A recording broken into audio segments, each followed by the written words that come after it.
Bonsoir. Bonsoir monsieur. Bonsoir madame. J'aime bien votre gueule. C'est comme ça que j'aborde les inconnus que je photographie dans les rues de Paris. À mi-chemin, entre photographe et poète, j'arpente les boulevards, les rues et les moindres ruelles à la rencontre des personnalités atypiques qui font de Paris une ville magique. Je les appelle mes gueules de Parisiens. Gueule de Parisien, c'est un blog, un journal urbain qui raconte en photos et en mots les Parisiens. Suivi par des dizaines de milliers de personnes, j'ai exposé à l'Hôtel de Ville de Paris et aujourd'hui, je travaille avec les marques pour raconter les humains qui font avancer le monde. Si je suis ici ce soir, c'est pour vous raconter comment cette aventure a commencé et jusqu'où elle est allée. Nous sommes le 3 janvier 2012. Je viens d'acquérir mon premier vrai appareil photo. Vous savez, un du style manuel, avec des fonctionnalités et des boutons à la pelle. Je ne le sais pas encore, mais c'est un objet mystique qui sera bientôt de mise. Je le range dans ma valise. Et oui, demain, je m'envole pour Philadelphie. Moi, c'est Stéphanie. Étudiante en école de commerce, je m'apprête pour la première fois de ma vie à quitter le nid et à partir en échange universitaire aux États-Unis. Là-bas, je découvre un système d'éducation qui fait la part belle à l'exploration. Être étudiante en commerce ne m'empêche pas de prendre des cours de journalisme et de photographie. Alors je me lance pleine d'enthousiasme dans ces deux disciplines qui vont changer ma vie. Assoiffée d'images à capturer et d'histoires à raconter, j'écume le campus. Je prends des photos sous tous les angles et j'interpelle tous les étrangers. Et puis les mois passent et je me lasse. Jusqu'au jour où je croise cet homme dont le regard me transperce. Son histoire m'intéresse. Lui, c'est Bill.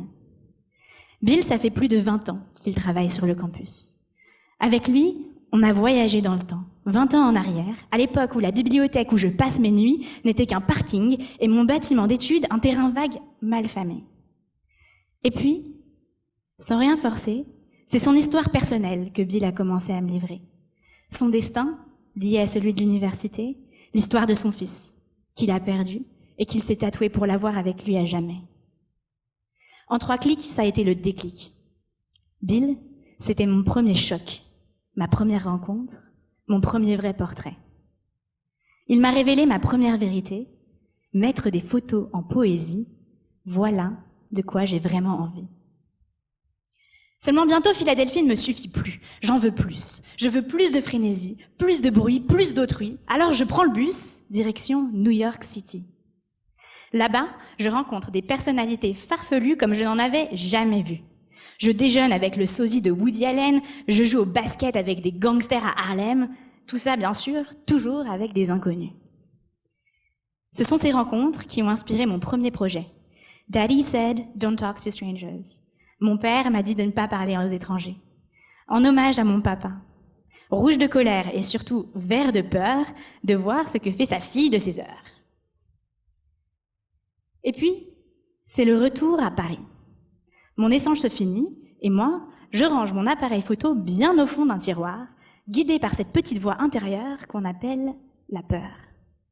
C'est elle qui me murmure « Stéphanie, les États-Unis, c'est bien joli, mais t'attaquer aux Parisiens, mais enfin, t'es pas bien. » Et cette voix, je l'écoute jusqu'à mon arrivée chez My Little Paris. My Little Paris, c'est un média digital qui recommande tous les bons plans de la capitale. Moi, je suis rentrée là-bas en tant que stagiaire commerciale, mais je vais vous faire une confession, ma passion, c'était plutôt de traîner avec les filles de la rédaction. Alors, quand un beau jour, j'entends qu'un blog photo d'un genre nouveau est dans les tuyaux, je saute sur l'opportunité pour porter le projet. C'est comme ça que Gueule de Parisien est née. Les filles de My Little Paris m'ont donné des ailes, et je ne me serais jamais lancée sans elles. Je n'aurais jamais rencontré Gore la Montagne, cet Indien croisé dans le métro, ou Odette et Louise, mes demoiselles de Rochefort que j'ai photographiées en train de se disputer. Je n'aurais jamais suivi Aurélie, pendant plusieurs centaines de mètres avant d'oser l'aborder. Je capture tout Paris.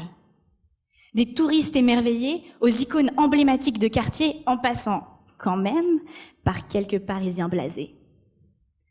Pendant plusieurs années, je transforme les passants en héros et je les fais vivre sur mes réseaux sociaux et à travers mes expos.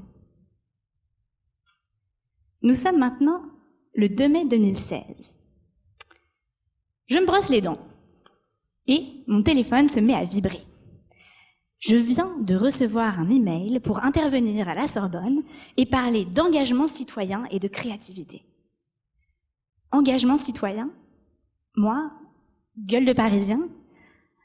Pour tout vous dire, au début, je ne comprends pas bien. Je sais que mes portraits peuvent faire sourire, voire rire. Mais de là à parler d'une démarche engagée. Et pourtant, 3 semaines plus tard, je suis devant mon auditoire qui me prouve que oui. Oui, ma poésie peut être un formidable vecteur d'empathie. L'audience est captivée, mon doute est levé, et surtout ce soir-là, j'ai trouvé mon rôle à jouer dans la société. Être artisan d'histoire et libérer leur pouvoir. Raconter les hommes et les femmes avec mon regard. Ce soir-là, j'ai compris que la rencontre, c'est ce choc pendant lequel l'autre vous tend le miroir de soi. Ce miroir, ce sont Jules et Jonas qui l'ont tendu pour moi, les étudiants qui m'ont invité. Ils ont compris avant tout le monde, et surtout avant moi, ce que je devais faire de ma voix. Alors, convaincue de ma nouvelle mission, je pars dans une nouvelle épopée à la recherche d'histoires à raconter. J'ouvre les yeux et je constate que ma ville a changé. Et aujourd'hui, je veux raconter les histoires de ceux que les médias appellent les réfugiés. Alors, appareil en main et avec mon crayon toujours, je suis partie à la recherche de ces Parisiens qu'on ne connaît pas bien. Ensemble, nous avons vécu des moments légers, eu des sourires complices, et nous avons parlé de Paris, qui envers et contre tous, reste une fête. Ils se sont aussi livrés à moi avec beaucoup de courage, et aujourd'hui, je voudrais vous raconter une histoire pour leur rendre hommage. Je voudrais vous présenter Déo. Sa Majesté Déo. Déo est réfugié de la République démocratique du Congo. Quand nous nous sommes rencontrés, il m'a tout raconté. Déo est journaliste. Il dénonce le massacre de ses frères et la corruption. Il reçoit des menaces, mais continue à dénoncer. Jusqu'au jour où Déo est en voyage à l'étranger et il comprend qu'il est coincé. Déo est réfugié. Ce voyage, c'était en France qu'il le faisait. Et la France, c'est un pays que Déo aime. Parce qu'il est champion du Congo-Zaïre d'orthographe et de langue française depuis 1990 et titulaire d'une plume d'or de littérature. Déo, il aime les mots et je dois dire qu'il me coiffe au poteau. Quand nous avons échangé, il m'a raconté qu'il a tout fait pour s'intégrer. Il a accepté les jobs les moins qualifiés pour prouver, comme il dit, qu'il n'est pas un connard de noir. Et pourtant, quand je lui parle de racisme, il me sourit.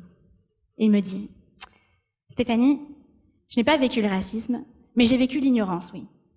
Et toi, qui aimes les histoires, écoute bien celle-là. » Un jour, que j'étais sur le quai du métro, une maman et sa fille sont à côté de moi, et la petite se précipite et commence à me frotter le bras. Elle frotte, et elle se retourne vers sa maman et elle lui dit « Maman, je ne comprends pas, j'essaye de le laver, mais il est toujours noir. » Sa mère accourt vers Déo, se confond en excuses, et lui, il lui répond « Mais madame, ne vous en faites pas. Ce geste, c'est simplement l'innocence d'une enfant. » Et cette histoire, c'est bien plus qu'une simple anecdote.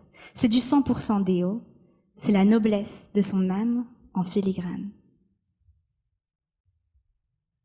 Après avoir plongé dans la réalité bien ancrée des personnes réfugiées, je suis partie avec d'autres réalités à explorer.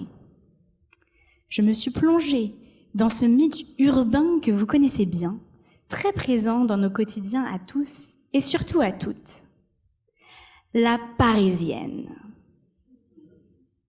Vous savez, ce mythe du bon goût et de l'élégance à qui il faudrait à tout prix ressembler. Et pourtant, moi, ce que j'ai constaté, c'est que nous sommes nombreuses à être parisiennes et pour les univers médiatiques, nous sommes trop. Trop petites, trop grosses, trop moches, trop vieilles.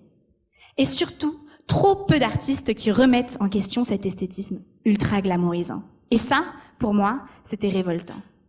Alors, accompagnés d'un collectif, nous avons créé Vilaine Parisienne pour mettre sur le devant de la scène toutes les Parisiennes. Nous avons exposé aux Folies Bergères et montré à des centaines d'hommes et de femmes la féminité dans toute sa diversité. Certainement un petit choc pour certains. Et moi, en rencontrant ces Parisiennes, j'ai questionné la femme que je voulais vraiment incarner. Les mois et les années passent et je me demande ce que je veux bien faire de ce projet. Est-ce que je dois me professionnaliser ? Je réalise quelques rêves en chemin. J'expose à l'Hôtel de Ville de Paris, l'écrin parfait pour mes Parisiens. Et pourtant, c'est toujours le désert créatif. Jusqu'au jour où Jules, vous savez le Jules de la Sorbonne, réapparaît avec mon premier brief professionnel. Un projet pour donner à voir le monde paysan sous un jour différent. Il n'en fallait pas plus. Il a dissipé mes doutes, remis ma machine créative en route. Et cette petite voix, autrefois sous le signe de la peur, me murmure cette fois-ci, « Allez Stéphanie, vas-y, je me lance et je crée mon agence. » Votre petit rat des villes est donc parti à la rencontre des rats des champs. Et cette fois, j'ai embarqué avec moi mon papa. Des maraîchers, des agriculteurs, des éleveurs, je suis partie à la rencontre du monde paysan. Une communauté qui demande un respect qu'on lui doit et qu'elle mérite de protéger la terre que l'on habite. J'ai rencontré Nathalie et sa grelinette, Vincent et son tracteur, Clémentine et Benoît avec leurs moutons, mais aussi Marion et ses potirons. Ils sont impressionnants. Et moi, je crois que dans un monde obsédé par la technologie, colonisé par les fermes de serveurs, il est grand temps de remettre les fermes de nos paysans à l'honneur et de célébrer leurs valeurs. Ils sont fiers, ils sont beaux, et moi aussi, je suis fière de porter leur flambeau. Le message que je voudrais vous faire passer ce soir, c'est que nous vivons dans un monde déstabilisant, sans cesse en mouvement. Personne n'est vraiment préparé, personne ne sait gérer, et pourtant, tout le monde peut jouer un rôle pour une humanité plus connectée. Moi, je le fais avec cet objet, révélateur d'autrui et chambre noire de soi. Alors, à vous de trouver votre objet, votre clé, votre boussole et partez. Partez en voyage initiatique, prenez ce que le destin met entre vos mains et explorez. Vous verrez, il n'y a pas besoin de partir loin pour voyager. Et surtout, dans votre valise, n'oubliez jamais de porter vos valeurs, celles du cœur et du sourire. Merci.